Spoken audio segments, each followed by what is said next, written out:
புரட்டாசி மாதத்துலேருந்து அவருடைய ஆட்டம் ஆரம்பிக்கும்.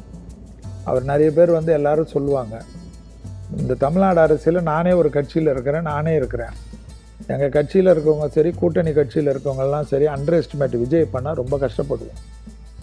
விஜய்க்கும் ஆளக்கூடிய ஆட்சியாளர்களுக்கும் தான் போட்டி ஆகிடும். அதில் நிறைய பேர் வந்து ஏதோ யோசிக்கிறாங்க. விஜய் சார் ஜாதகம் எனக்கு தனிப்பட்ட அவர்கள் குடும்பத்தில் வந்து நிறைய பேரோட எனக்கு பழக்கம், விஜய் சாரோட எனக்கு பழக்கம் உண்டு.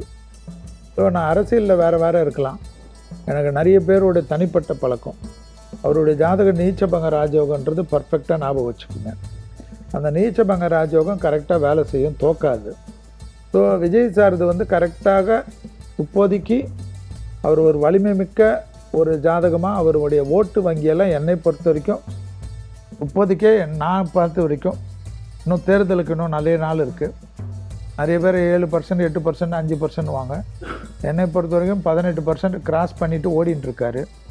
ஸோ கூட்டணிகள் மற்ற விஷயங்கள்லாம் அவர் சரியாக பண்ணி அவர் கூட இருக்கவங்கக்கிட்ட கரெக்டாக இருந்து, Vijay sir day to day வந்து பாலிட்டிக்ஸில் கரெக்டாக இறங்கி, இந்த பிரச்சாரம் சமயத்தில் மட்டும் வண்டியில் ஏறுறது இல்லாமல், ஏன்னா நல்ல நண்பர்ன்றதுனால சொல்கிறேன், இறங்கி அவர் கரெக்டாக தேர்தலெலாம் பண்ணால் தேர்தலில் பெரிய லெவலுக்கு விஜய் சாருடைய வலிமை இந்த 2026ஆம் ஆண்டு பார்க்கக்கூடியது.